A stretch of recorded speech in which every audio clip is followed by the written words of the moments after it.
karɓi laifina. Ta inda na karɓi laifina ko ta inda ni asali ni na kawo ta social media, amma kuma kowa da fahimtarsa, because social media abu ne na zamani wanda kuma ni maɗaukaki ne a media, a industry gabaki ɗaya. Ta fim ce, ta waka ce, ni kowa ya sani, sai dai baka jin Hausa a duniyan nan, kowa ya sani. To wai sai na ce a'a tunda mun yi aure wajen wata 5 ba ta yin social media, to bari in dan buɗe mata, ita mata ke dan samun ta goma shi ko shi ne ta fara shi ne ta fara. Ai ni da ba wai umarni na ne ba ta bi umarni na, kuma Allah ya mata albarka. Ko mata ta muna nan daren ba, muna nan zaman lafiyar mu lau, yauwa tana cikin daki yanzu ma.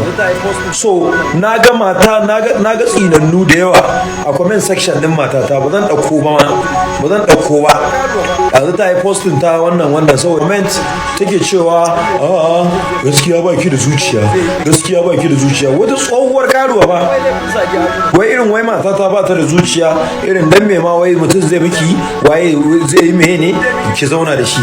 Kuna ganin wai laifin Sadiya Haruna ba ta da wani laifi a wannan magana. To me laifin Sadiya Haruna, ku gaya mani.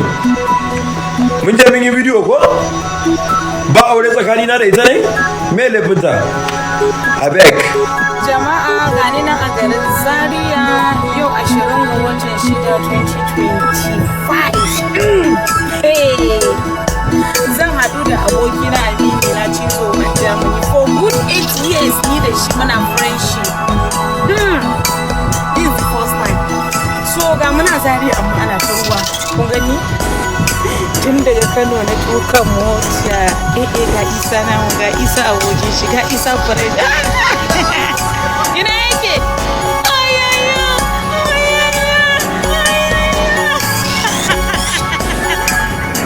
Ni kadai na ja abuna.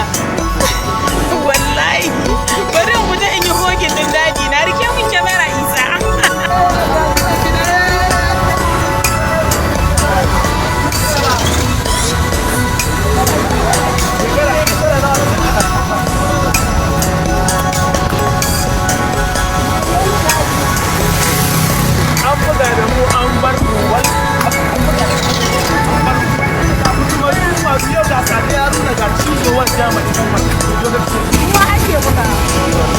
a Zaria muna filin auren cikin Germany ko